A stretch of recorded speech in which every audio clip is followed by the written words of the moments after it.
Currency and commodity markets have been largely mixed through the European session today. Of course, we had the Trump tax reform plans announced during the US session yesterday, and markets were left largely uninspired, to say the least. A closer look at some of the tax reforms introduced show that they plan to reduce the current 7 tax bracket to a revised 3 tax bracket, and these would be at rates of 10%, 25%, and 35%, along with doubling the standard deductions for both family and individuals during the time of their claiming their taxes.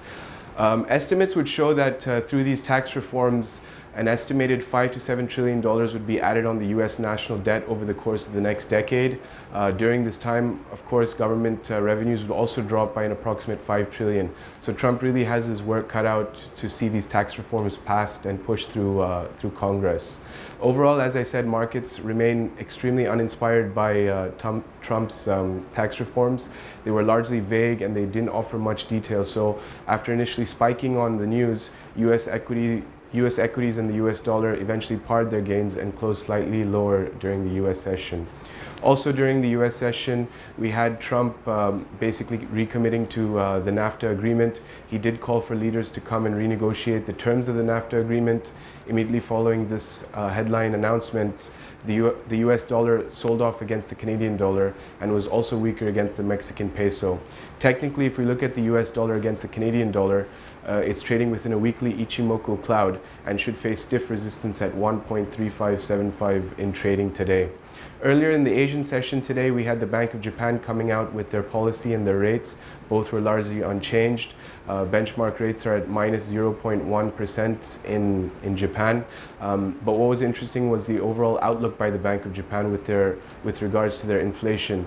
The Bank of Japan remains committed to keeping inflation at 2% or above the target, and they maintain that they would expand their current monetary stimulus base in a bid to re-accelerate above 2%. So immediately following this news, the USD Japanese yen strengthened, and we look for a retest of 111.80 during trading session today. Looking further ahead into the European session, we have the ECB rate decision at 11:45 GMT. This, of course, is followed 45 minutes later by ECB President Draghi, who will give his usual speech. We're not expecting any major changes to the ECB rate decision, but we will be focusing on Draghi's speech, and we will be looking for clues at potential early exit options by the ECB to their current monetary stimulus plans.